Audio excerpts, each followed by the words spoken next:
Hi, today I want to show you how we can remove the footer bottom area with Divi and WordPress. I mean this one, with copyright and social icons.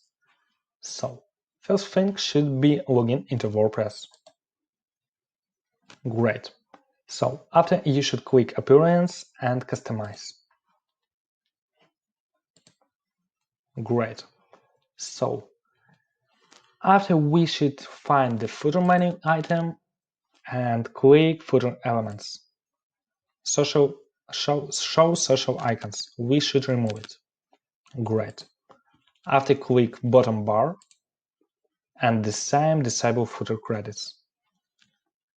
Looks better.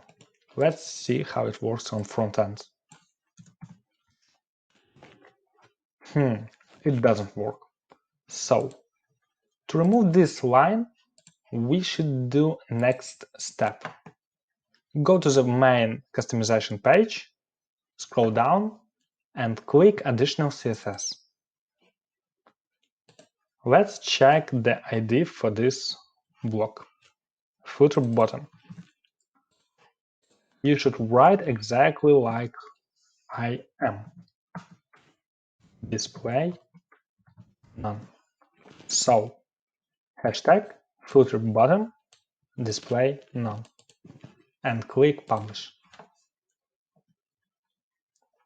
Let's check. Great. So, first our step was we removed everything from code, the copyright and social icons. So there are no any wrong code. The other step was to remove the footer bottom area with CSS. Hope this video helps you. Thanks for watching. Bye.